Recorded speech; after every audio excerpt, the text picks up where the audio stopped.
Olá, hoje sexta-feira, dia 18 de março. Quero dar as boas-vindas a todos e todas aqui no canal e pedindo aí as inscrições. Se você está vindo aqui pela primeira vez, se inscreva no canal e não esqueça também de dar o like. E também clique no sininho para você receber as notificações de todas as vezes que eu postar um novo vídeo. Eu quero iniciar aqui esse vídeo fazendo alguns questionamentos, mostrando algumas coisas, primeiramente, né? E depois fazendo assim alguns questionamentos em cima disso que eu quero apresentar aqui para vocês. Bom, uma questão que, a meu ver, assim, é muito claro, muito evidente, mas acredito que não é assim tão evidente e tão claro para muita gente, para uma boa parcela da população. Para uma parcela da população, é claro e evidente da forma como eu estou afirmando aqui. O que representa o Bolsonaro? Ou o que representa o governo Bolsonaro? A quem serve Bolsonaro? A quem serve o governo Bolsonaro?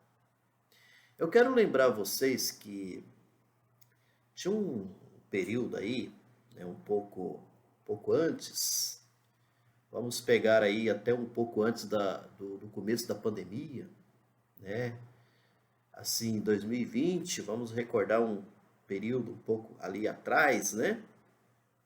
2019, 2020, depois veio 2021, metade de 2021 nós tivemos aí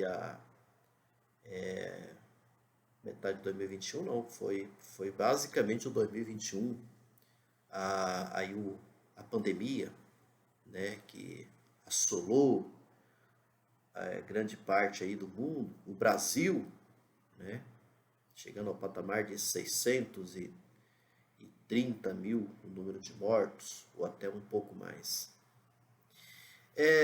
Eu assisti assim nas redes sociais e também na imprensa, era um pouco assim, quase que meio um pouco genérico, uma ideia que era passada de que o Bolsonaro não ia resistir, queria cair, que a economia estava tendendo com a tendência, né, a decair cada vez mais, a ter problemas e que o mercado não estava dando boas respostas ao Bolsonaro.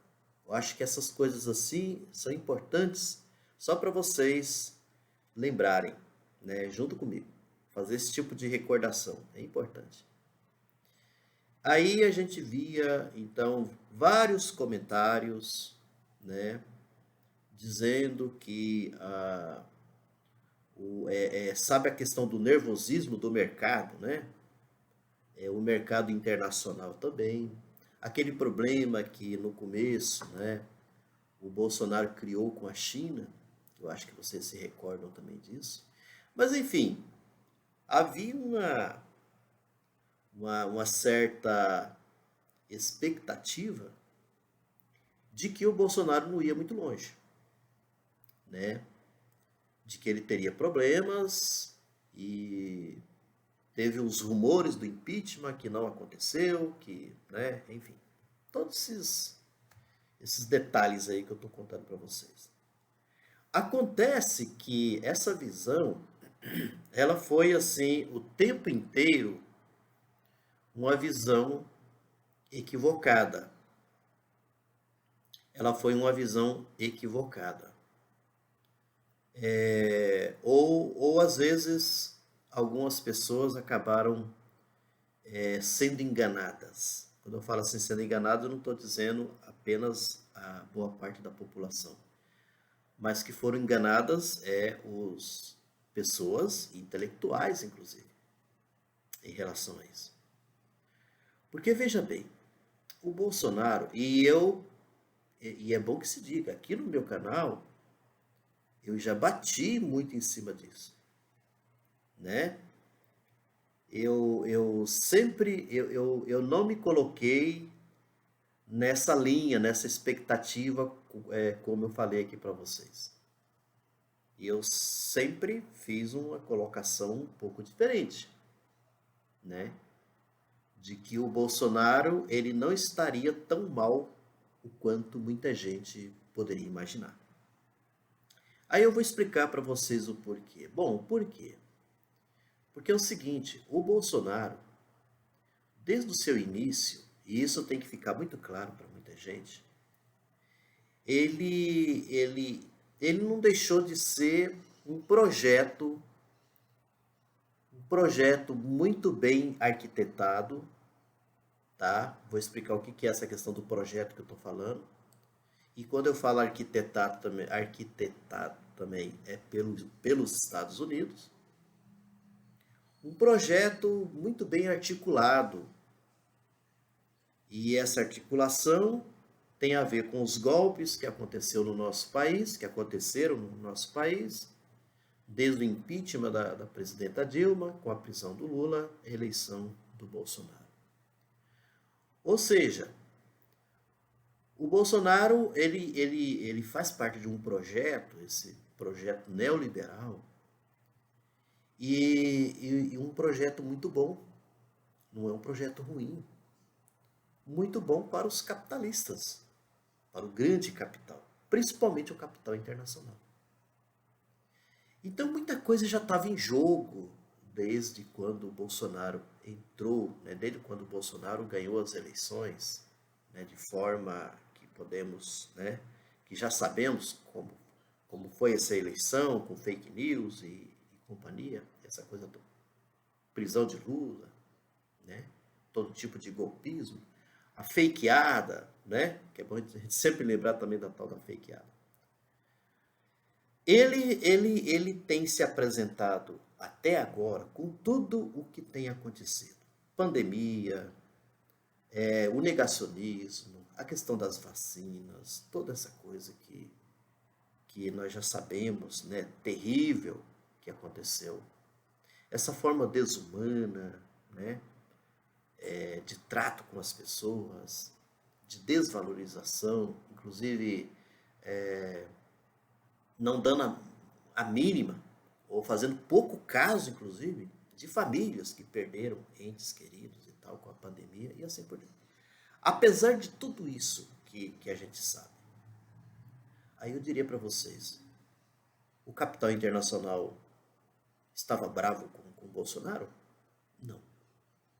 E eu acredito que nunca teve. Por quê? Porque o Bolsonaro sempre foi bonzinho para eles. O Bolsonaro ele sempre atendeu, e eu estou falando, atendeu e vem atendendo os desejos do capital internacional. Essa é a grande verdade. Ele atende os desejos do mercado internacional. E tem muita gente que não consegue entender essas coisas que eu estou passando aqui para vocês. Tem muita gente que é enganada, né? Vai nas conversas fiadas, acabam caindo, inclusive nas conversas do próprio Bolsonaro, no discurso do próprio Bolsonaro e também dos seus filhos. E aí os defensores bolsonaristas, né, acabam ajudando cada vez mais, criando narrativas em defesa do Bolsonaro. E as mentiras, fake news, que é a mesma coisa, estão ainda rolando por aí, à torta direita. Mas enfim, o que o professor Cido está querendo dizer aqui? O que eu estou querendo dizer é que, pensem vocês, como que um capital internacional, né, o mercado internacional, vai ficar bravo, por exemplo, ou não vai gostar do Bolsonaro, se o Bolsonaro, tudo aquilo que eles desejam, todo tipo de privilégio que você possa imaginar, o Bolsonaro. O que é isso? As privatizações, né, são exemplos do que eu estou falando aqui. As privatizações são exemplos. E privatizações de grandes riquezas que o Brasil possui, né? E que estão basicamente sendo entregues a preços de banana. Isso não sou apenas eu que estou dizendo isso. Grandes economistas falam a mesma coisa. Refinarias, por exemplo, da Petrobras, que vem sendo gradativamente, cada vez, sendo vendidas, privatizadas a preço de bananas. Então, o Bolsonaro, ele atende, né, esse mercado internacional, o capital internacional. Eles estão felizes com o Bolsonaro porque estão ganhando muito, muito dinheiro. Você pega, os banqueiros também são outros. Se você pegar agora mesmo, dessa vez eu não peguei, mas em outro momento eu vou fazer isso. Se você pegar quanto que foi o lucro, por exemplo, de um Banco Itaú, ou Bradesco, pega esses bancos particulares, mesmo com toda a pandemia, com tudo que tem acontecido, dá uma olhadinha como é que é o lucro desses bancos, como é que foi o lucro desses bancos, né? E chegando aqui com a questão do preço dos combustíveis, preço da energia elétrica, preço dos meios de subsistência, dos alimentos, preço do gás, preço da carne altíssimo, tudo isso, preços exorbitantes. Tem gente ganhando com tudo isso. Tem um monte de gente perdendo, vivendo na miséria, ficando desempregados, passando fome, né? Correndo atrás de migalhas por aí, às vezes no lixão. Tem a questão da fila do osso, que a gente já cansou de ver sobre isso. Mas o que é tudo isso? Isso dentro de uma lógica bolsonarista, não tem nada errado. Tá tudo certo. É assim mesmo.